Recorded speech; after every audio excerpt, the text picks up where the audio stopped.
저번 시간에 에돔을 심판하는 궁극의 이유는 에돔의 교만이었다라고 말씀을 드렸죠. 그 교만에 대해서 이제 심판하는 내용이 세 가지인데 그 중에 두 가지가 저번 시간에 본문에 소개되어 있습니다.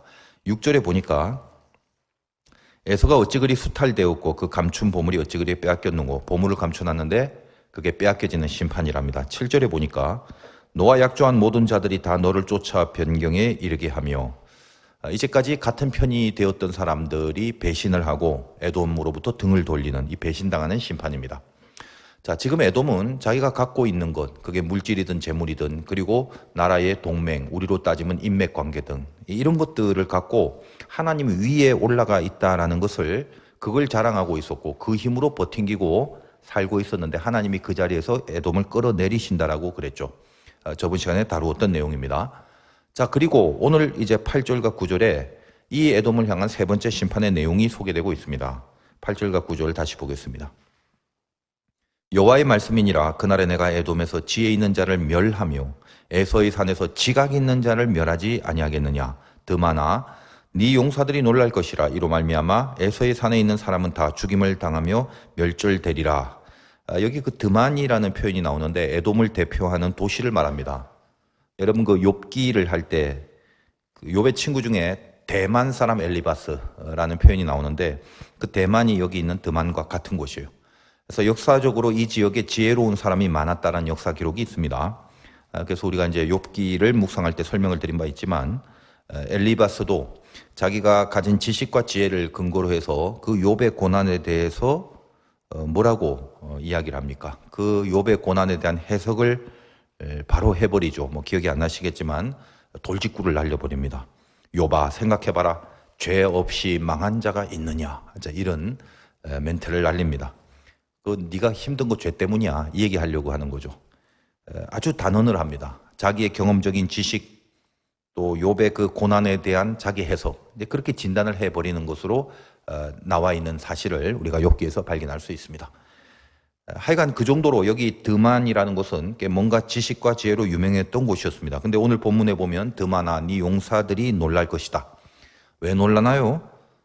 너희들이 자랑하는 그 지혜, 그 지식이라는 게 전부 다 밝혀보니까 하나님을 대적하는 죄성이다, 이렇게 선포를 하는 거죠. 그러므로 너희들에게 더 이상 진짜 지혜, 진짜 지식은 전부 다 멸절해 버릴 것이다, 이렇게 얘기를 합니다. 그래서 저번 시간에 했던 그 7절 뒤에 보면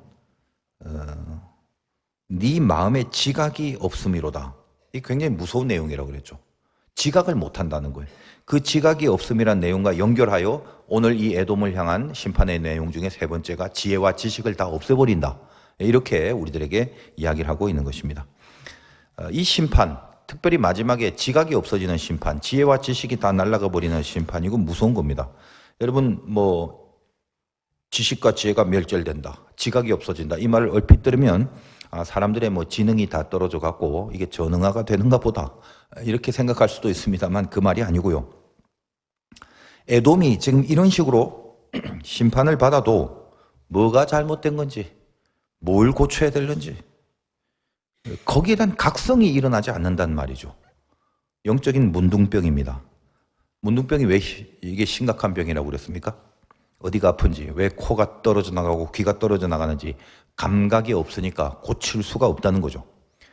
교만이 주는 가장 처참한 형벌이 바로 그겁니다. 지각이 사라져버리고 지혜와 지식이 다 멸절돼 버리는 거죠. 에돔의 코어는 교만이다, 저번 시간에 말씀드렸고, 그 에돔이 그래서 구체적으로 그 교만으로 인하여 어떤 포악을 저질렀는지 이걸 고발하고 있는 것이 이제 오늘 본문인데, 일단은 한번 10절을 보겠습니다. 네가 네 형제 야곱에게 행한 포악으로 말미암아 부끄러움을 당하고 영원히 멸절되리라. 에돔은 야곱에게 포악을 행했다고 합니다. 여러분, 이 포악이라는 국어사전적 정의는 잔인하고 난폭하다라는 뜻입니다. 물론 이제 우리가 신앙을 가지고 살든 뭐 신앙이 없이 살든 인간이라면 기본적인 인격이라는 게 있잖아요.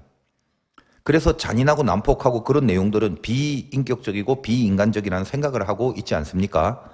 자, 그러나 늘 그렇듯이 성경이 말하고 있는 개념은 영적인 부분을 반드시 포함하고 있는데, 그 영적인 부분을 깊이 통찰할 수 있어야 성경에서 우리에게 전하려고 하는 하나님의 뜻을 붙들 수 있는 거죠. 그래서 국어 사전적인 정의에서의 포학보다 더 깊은 곳에서 영적인 의미에서의 포학이 뭔지 우리는 여기까지 사실은 이해를 해야 되는 거죠.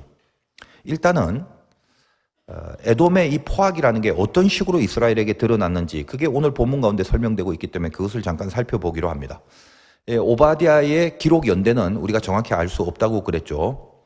그러나 어떤 배경을 타켓으로 말하고 있는지는 본문 안에 있는 그 자체적인 내용에서 충분히 이해는 할 수 있는 것입니다.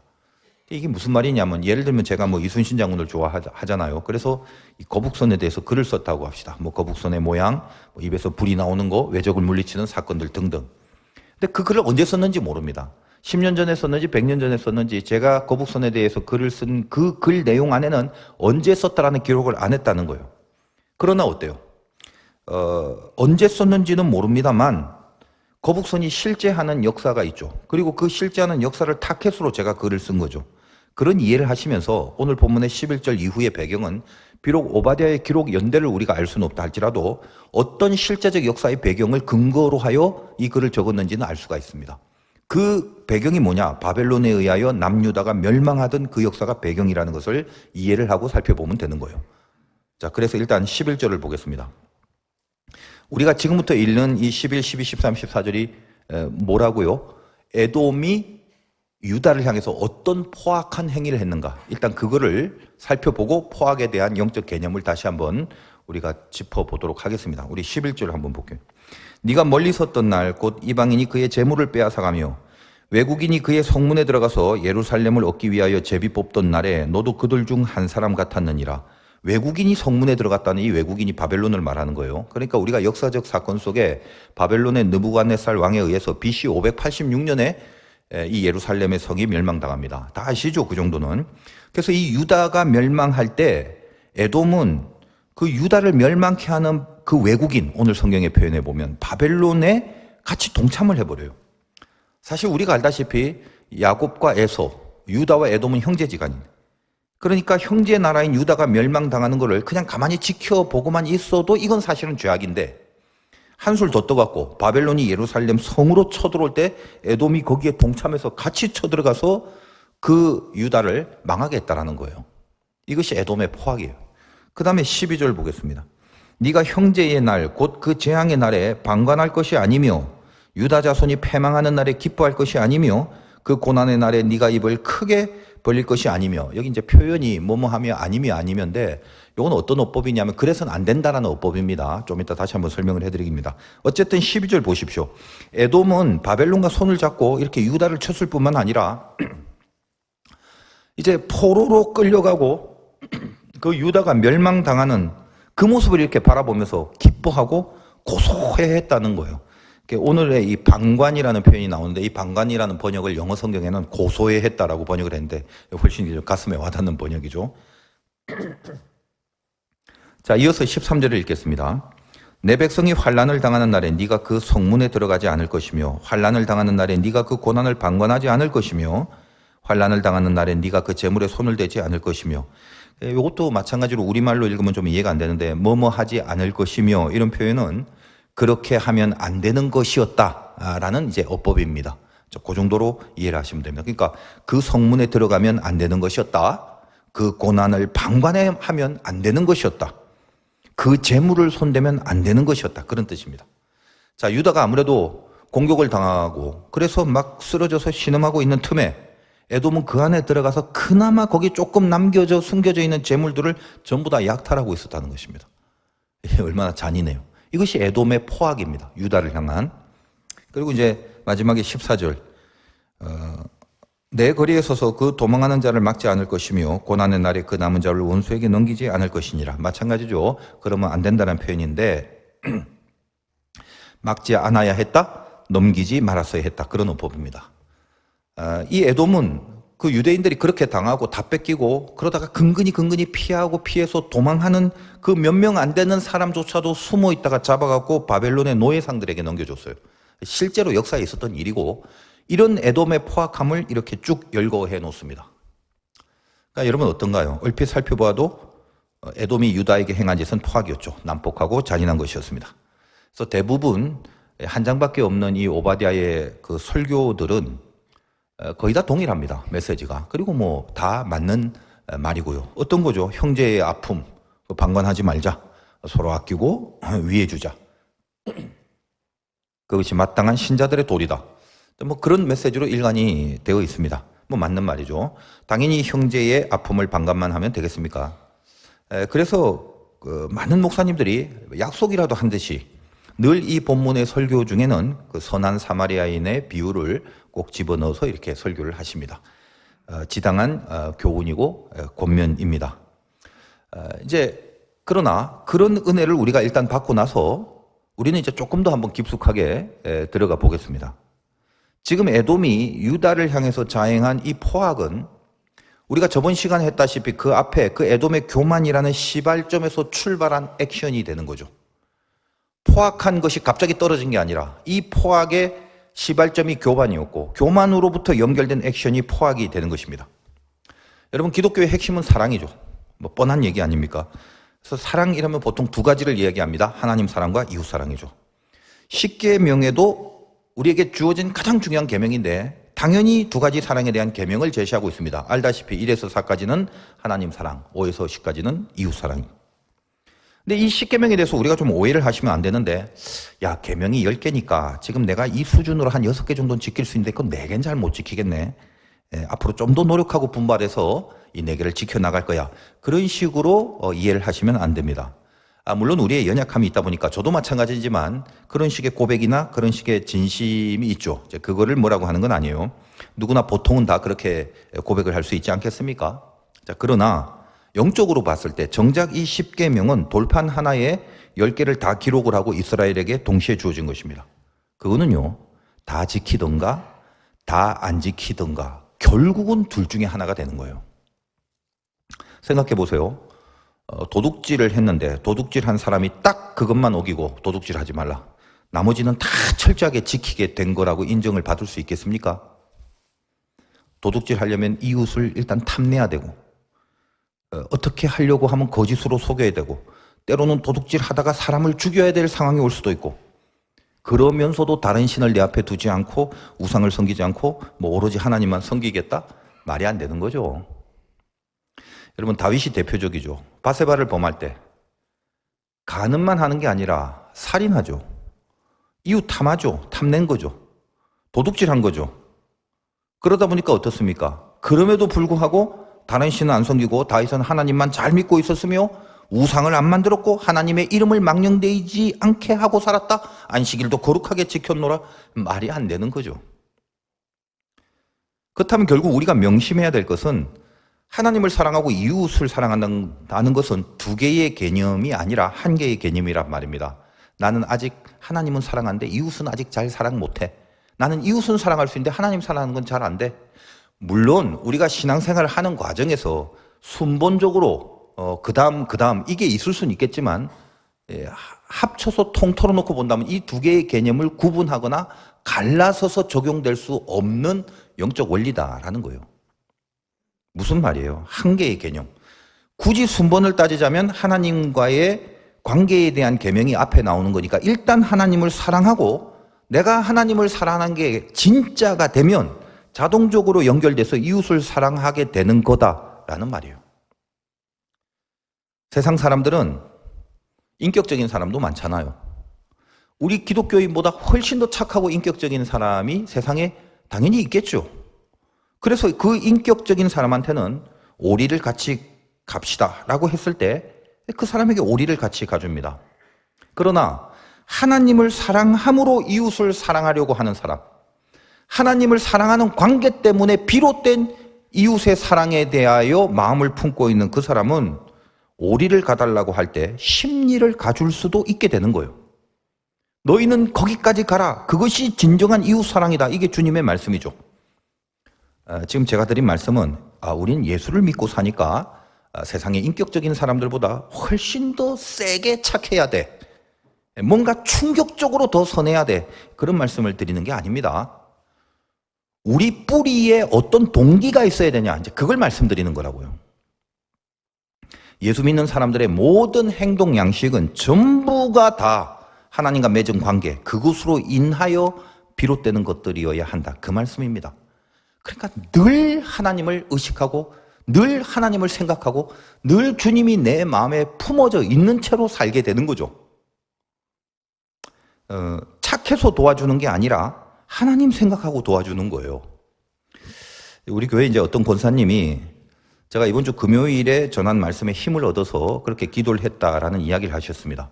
뭐 이렇게 TV에서 무당이 되어버린 어떤 연예인에 대해서 이렇게 긍휼의 마음이 생기고 그래서 그 영혼을 위해서 기도하는데 아무래도 이게 영적인 기도가 되다 보니까 두렵더랍니다. 그런데 이제 제 설교를 듣고 승리에 대한 담대함이 다시 생겨서 그것을 끝까지 기도를 할 수 있었다라고 하십니다. 제가 그 말을 듣고 참 귀하고 감사했어요. 그런 중보의 기도가 그 권사님이 그 착한 사람이라서 가능했을까요? 그냥 그 영혼이 불쌍히 여겨져 갖고 나는 너무 불쌍해서 안 되겠다. 그렇게 그 권사님이 착해서? 뭐 그럴 수도 있겠죠. 그러나 하나님과 맺은 관계가 민감하고 예민해서 주님이 주시는 마음이 생겨버렸기 때문에 생전 알지도 못하는 그 사람의 영혼을 놓고 기도의 마음이 생기는 거죠. 기도를 안 해본 사람은 이게 이해가 안 되는 그런 경지입니다. 그거는 그저 선한 마음, 뭐 양심, 도덕, 윤리 그런 차원이 아닙니다. 하나님과의 관계에서 비롯된 심령이어야만 하는 거죠. 여러분 평소에 별로 이렇게 안착하게 살더라도 어떤 순간에 하나님의 사람들은 그래요. 하나님과 이 관계로 인해서 비롯된 마음이 딱 주어져 버리면 때로는 남을 도울 때 빚을 내서라도 돕게 되는 경우도 있습니다. 상식선에서는 합리성 속에서는 이성적이지 않아요. 그러나 그걸 누가 평가를 합니까? 여러분 남을 돕는 일이 나쁜 일이나 죄는 아니잖아요. 근데 무리를 했다라고 칩시다. 그 무리를 했던 동기가 뭐냐? 하나님과의 관계로 인하여 그 사람에게 특별하게 주신 하나님의 마음이기 때문에 세상의 사람들이 어떻게 생각하든지 간에 하나님은 그걸 뭘로? 순종으로 여기시는 거죠. 그래서 우리가 살아가는 방법, 우리가 행동하는 액션, 우리가 선택하는 결론, 우리가 판단하는 진단, 이거는 세상 사람들과 절대로 같을 수가 없습니다. 천편일률적으로 우리가 훨씬 더 윤리적이고 더 도덕적이고 더 착하고 이런 거를 요구하거나 이런 걸 얘기하는 게 아닙니다. 우리의 뿌리의 동기에 우리는 거기에 뭐가 있어야 되냐? 여기에 하나님이 있고 하나님과의 관계라는 것이 근본적으로 모든 것이 비롯되는 우리의 뿌리의 마음가짐이어야 된다는 얘기를 하는 거예요. 그걸 거룩이라고 그래요. 그걸 구별됨이라고 한다라는 것입니다. 그렇다면 이제 에돔이 이 유다를 향해서 자행한 포악의 정체가 무엇입니까? 본문의 흐름으로만 본다면 저번 시간에 교만, 그 다음에 포악이죠. 그러니까 방금 설명드린 내용을 토대로 교만 다음에 포악이니까 영적으로 본다면 하나님을 사랑해야 이웃을 사랑하는 건데 하나님에 대한 사랑이 깨져버리니까 교만 때문에 이웃, 즉 유다에 대한 사랑이 없어지는 거죠. 다시 말하면 하나님과의 관계가 끊어지면 이웃에 대해서 가져야 될 그 마땅한 관계들이 모조리 타락을 하게 된다는 말입니다. 성경에서 말하는 포악의 히브리어 하마스라고 합니다. 원래 이 하마스의 뜻은 범한다, 떨어진다, 헐어버린다라는 뜻이에요. 근데 이 단어가 오늘 여기서 나온 이 포악이라는 단어가 성경에서는 아주 엄청난 하나님의 심판의 이유가 돼서 등장하는 사건이 있습니다. 그게 뭐냐면 노아의 방주 사건이에요. 여러분 홍수 심판은 인류의 가장 큰 심판이었죠. 그래서 창세기 6장 13절로 가봅니다. 창세기는 찾기가 쉬우니까 이 부분은 우리가 다 같이 한번 찾아서 확인을 해볼 필요가 있습니다. 창세기 6장 13절. 거기에 하나님이 이제 노아의 홍수 심판을 선포하는 그 내용과 이유가 적혀져 있습니다. 제가 읽어드립니다. 하나님이 노아에게 이르시되 모든 혈육 있는 자의 포악함이 땅에 가득함으로 그 끝날이 내 앞에 이르렀으니 내가 그들을 땅과 함께 멸하리라. 여기 포악함이 있죠. 그런데 약간 좀 이게 우스갯소리지만은 여기 포악이란 말이 하마스입니다. 다시 말해서 오바댜의 포악과 똑같은 말이에요. 근데 오바댜는 포학이라고 썼고 창세기는 포악이라고 썼습니다. 왜 같은 단어를 이렇게 달리 번역했는지 저는 도무지 이해는 안 됩니다. 그러나 비슷한 뜻을 이렇게 좀 다양하게 표현했구나라는 식으로 좋은 식으로 제가 이해를 할 것입니다. 굳이 얘기하자면 포악이라고 하면 악이 조금 더 악한 것에 대한 어떤 전달을 하려는 그런 느낌에서의 번역이다. 이 정도로 생각하시면 되는데 어쨌든 포악과 포악이라는 말의 기본적인 히브리어는 똑같이 하마스. 무슨 말이라고요? 허물어 버린다, 범한다, 떨어진다 이런 표현이더라라는 것입니다. 그러니까 한번 보십시오. 우리가 오바댜에서 읽었던 이 에돔의 포악이 궁극적으로 노아의 홍수 사건, 심판이 일어났던 이유가 됐다라는 것을 본다면 이 포악이라는 것은 굉장히 비중 있는 그런 용어가 되겠죠. 거기를 딱 일단 창세기 6장을 펼쳐놓은 채로 한번 다시 생각을 해보겠습니다. 오바댜의 포악과 같은 단어이므로 홍수 심판의 이유가 됐다는 사실은 포악이 참 무서운 말인데 하나님이 인간의 포악함 때문에 땅에서 멸하시고 그 다음에 홍수 심판이 나게 되는데 당시에 사람들이 그 국어 사전적 의미를 가진 포악함을 갖고 있었을까요? 예를 들면 우리가 국어 사전적으로 내린 정의가 뭐예요? 뭐 도끼 들고 싸우고 망치 들고 두드려 패고 잔인하네, 난폭하네. 사람들이 그런 식으로 살았기 때문에 하나님이 안 되겠다 해갖고 인간을 쓸어버렸다는 말입니까? 국어 사전적인 정의에서의 포악이 이유가 된다면 하나님이 홍수 심판을 내리는 것은 말이 안 되는 거죠. 우리가 왜 하나님이 홍수 심판을 내리셨는지에 대한 발단은 어렴풋하게 성경을 그래도 많이 알고 계시기 때문에 어느 정도 알고 있습니다. 왜 홍수 심판을 내렸는가? 그 발단이 무엇이었는가라는 것은 다시 여러분 방금 읽었던 창세기 6장 1절과 2절에 적혀져 있죠. 그 1절과 2절을 다시 봅니다. 창세기 6장 1절 2절. 사람이 땅 위에 번성하기 시작할 때에 그들에게서 딸들이 나니 하나님의 아들들이 사람의 딸들의 아름다움을 보고 자기들이 좋아하는 모든 여자를 아내로 삼는지라. 여기서부터 이제 발단이 돼서 여호와께서 이르시되 나의 영이 영원히 사람과 함께 하지 아니하리니. 이래서 이제 심판으로 내려가게 됩니다. 무슨 말입니까? 하나님의 아들들이 사람의 딸들을 지가 좋아하는 마음대로 아내를 삼았다. 이게 다 뭐죠? 인간관계죠. 인간 사이의 관계를 말하고 있지 않습니까? 무슨 말일까? 인간관계, 인간 사이의 관계들이 타락을 해버린 것입니다. 하나님을 사랑하는 본질에서 비롯된 이웃사랑이 아닌 거죠. 하마스라고 하는 이 표현이 아까 범하다, 헐어버린다는 뜻이라고 했습니다. 하나님과의 관계가 허물어져서 범하게 되는 행동 양식, 그것이 포악입니다. 그것이 성경이 말하는 깊은 영적 의미에서의 포악입니다. 조금 더 이해를 돕기 위해서 마태복음 24장에 가면 노아 홍수의 그 심판을 기록한 부분이 있는데 제가 읽어드립니다. 이렇게 표현되어 있습니다. 노아의 때와 같이 인자의 임함도 그러하리라. 홍수 전에 노아가 방주에 들어가던 날까지 사람들이 먹고 마시고 장가들고 시집가고 있으면서 홍수가 나서 그들을 다 멸하기까지 깨닫지 못하였으니 인자의 임함도 이와 같으니라. 그러면 어떤가요? 먹고 마시고 시집가고 장가들고 그게 뭐 죄예요? 우리 다 그렇게 사는데 뭘 지적하는 거죠? 인간 사이의 관계죠.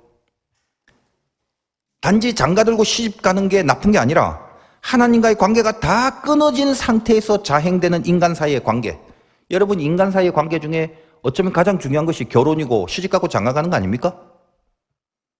그걸 포악이라고 하는 거예요. 예수님이 말씀하시는 장가 시집이라는 지적은 결혼하지 말아라 이게 아니라 너희는 하나님과 아무런 상관도 없이 하나님과의 관계를 맺은 것은 하나도 없고 하나님과 관계가 다 끊어진 상태로 오로지 인생이라는 걸 먹고 마시고 장가가고 시집가고 그것만 하고 살았다는 말이에요.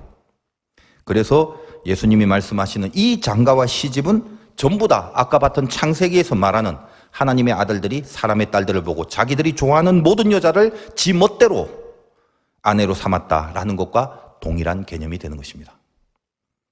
하나님과 관계를 맺지 않은 상태에서 인간이 인간을 향하여 인간이 이 땅에서 자행하는 세상과의 행하여지는 모든 것들의 본질은 뭐다? 포악일 수밖에 없다라는 거예요.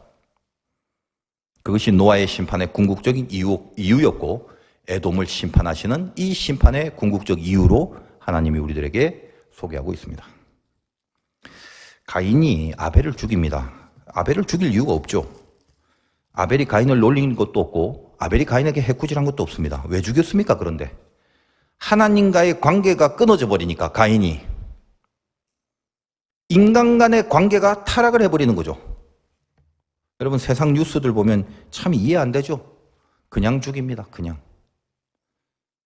뭐 며칠 전 어떤 것 잠깐 봤더니 아무런 연고 없이 그냥 가다가 돌을 하나 들고, 생전 처음 보는 아무런 연고도 없이 그냥 길에 서 있는 멀쩡한 사람을 옆에 가서 그 사람의 얼굴을 돌로 때려 부셔버립니다. 미치는 거죠. 왜 미치나요? 차라리 저 성경에 나오는 귀신 들린 사람처럼 개거품 물고 빨가벗고 헬렐레 하고 돌아다니면 그건 내가 이해를 하겠어. 멀쩡하게 있으면서 미친 짓을 하는 거죠. 왜? 하나님과의 관계가 끊어지면 얼마든지 언제라도 충분히 미쳐버릴 수 있는 게 인간이라는 겁니다. 나는 다른데라고 하지 마십시오. 여러분들이 하나님과의 관계가 끊어지면 여러분도 언제 미칠지 몰라요. 에돔의 포악은 그 시작이 교만이었고, 교만은 하나님과의 관계의 단절을 말합니다. 그러므로 결국은 에돔이 이 하나님의 심판을 피할 수 없게 되는 그런 아주 철저한 심판의 벌을 받게 되었다라는 말을 하고 있습니다. 예수 믿는 신자로 산다는 거, 사람을 사랑하면서 산다는 겁니다. 힘들죠. 그래서 마귀는 늘 사람을 통해서 시험을 하고 우리를 넘어뜨립니다.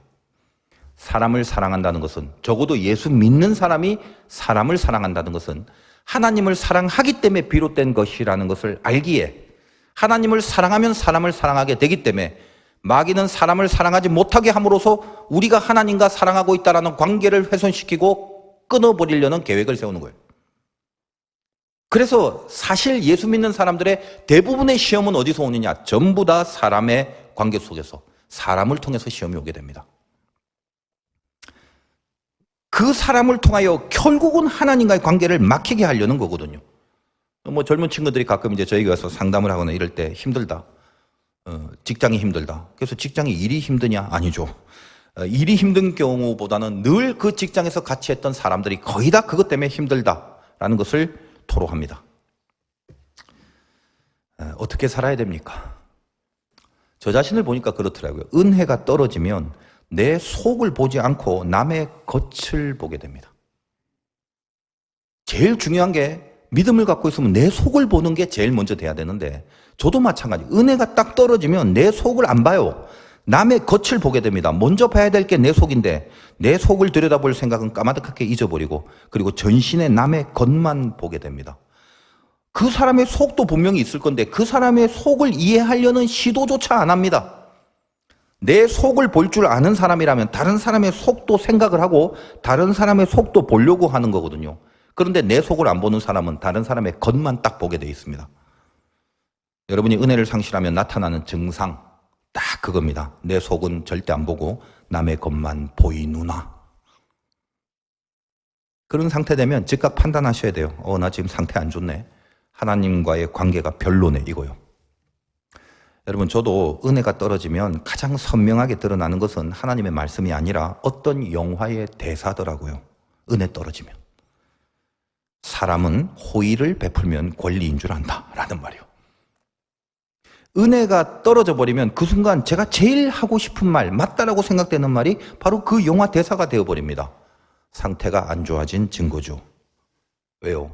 나는 호의를 베푼 적도 별로 없는데 마치 내가 호의를 많이 베풀고 살아가는 사람인 양 스스로 착각을 해버립니다. 은혜가 떨어지면. 물론 전혀 호의를 베풀지 않고 살지는 않았겠죠. 그러나 내 속, 하나님이 저에게 베푸신 호의를 생각한다면 어디서 감히 내가 호의를 베풀고 사는 사람이라고 여길 수가 있겠습니까? 하나님이 나를 살리려고 당신의 아들을 죽이신 그 사랑이 지금 나에게 있는데, 그 빚을 평생 다 갚을 수도 없는데 그 외에 그 어떤 것을 더 바라고 감히 권리라는 것을 주장할 수 있겠냐, 이 말이에요. 믿음이라는 거 참 어려워요. 권리는 찾아 누리는 게, 그게 사실 인권이고 사람된 기본 도리고 인간지사 마땅한 것이라는 상식이 있다는 건 우리가 다 압니다. 무조건 예수 믿으면 헬렐레 팔렐레 하고 억울하게 당하고만 사고 밟혀서만 살고, 그게 믿음의 인생이라고 하는 게 아닙니다. 적어도 포악하지는 말아야 된단 말이에요.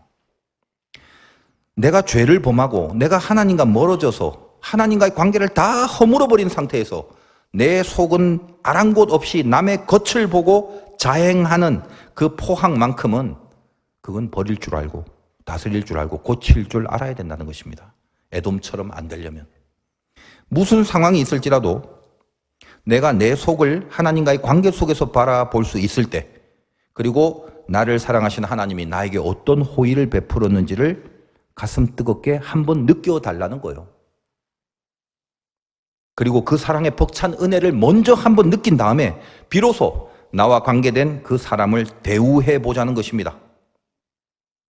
같이 짓밟고 오늘 에돔처럼 바벨론과 같이 잘못된 걸 오히려 즐거워하고 고소해야 하고 그나마 남은 것도 마저 다 약탈해 오고 싶은, 그리고 도망하는 것조차도 잡아서 넘겨버리는, 그래야만 통쾌하고 직성이 풀리는 그런 상태라면 우리는 오늘 이 말씀 중에 포악한 자들임에 틀림없을 것입니다. 명심하기 바랍니다. 하나님을 사랑한다는 것은 절대로 구호로 끝나는 게 아닙니다. 사람 사이에 증명돼야 될 여러분의 믿음의 숙제입니다. 내가 올바른 신앙의 길을 가고 있는지, 그 은혜의 정도를 가늠할 수 있는 기준은 사람을 사랑하고 있는가, 적어도 포악하지는 않은가, 거기서 결정이 나는 것임을 잊지 마시기 바라요. 여러분 얼마 더 사실래요? 우리 얼마 안 남았는데 사랑하고 살기에도 부족한 시간들 쓸데없이 울그락불그락 하지 말고요. 미워하고 증오하지 말고요. 쟤 때문에 못 살겠다라는 넋두리 하지 마시고요. 여러분의 운명은 사람이 끌어가는 게 아니라 그 사람의 관계가 잘 돼서 운명이 잘 풀리는 그런 게 아니죠. 여러분은 하나님의 손길에 붙들려서 주님의 오른팔이 여러분의 인생을 끌고 가는 거 아니겠습니까? 이 믿음이 있는데 그 누구인들, 그 누구와의 관계인들 뭐가 그리 대수해요. 다 사랑해 주면 되는 거지.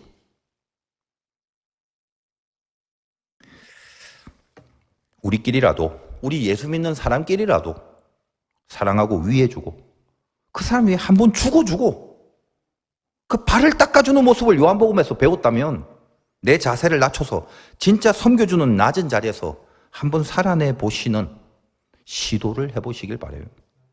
하나님이 여러분을 그 낮은 모습을 보고 여러분의 그 영혼의 세계 속에서는 그 보좌의 윗자리에 앉히실 것입니다. 저는 부족함이 많지만 그래도 예수 믿고 나서 분명해진 건 사람이 얼마나 알아주느냐, 그런 건 별로 관심이 없어져 버렸어요. 별로 의미가 없어요. 하나 노리고 있는 게 있는데 저 위에 보좌, 그 주님 옆자리, 자, 그 자리를 노리고 있습니다. 자격과 실력은 없죠. 형편없죠. 그러나 어때요?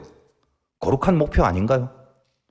뭔가 이렇게 하나님이 좋아하시는 욕심 아닌가요? 여러분도 그거 한번 가져보시기 바라요. 그냥 한번 생각해 보세요. 그 보좌를 소망하고 있으면 이제 얼마 안 남았잖아요. 얼마 안 남았다니까? 그러면 이제 앞으로 끝이 아니라 이제 진짜 영혼의 시작이 이제 우리에게 있는데 그 시작의 자리가 그 주님의 그 옆 보좌, 그 자리, 그걸 소망하고 있으면 은근히 마음이 이렇게 행복해지는 경험을 하게 될 것입니다. 믿음이 있으면 그렇게 돼요.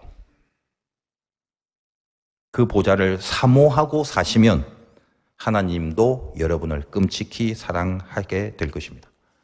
승리하시기를 주님의 이름으로 축원드립니다.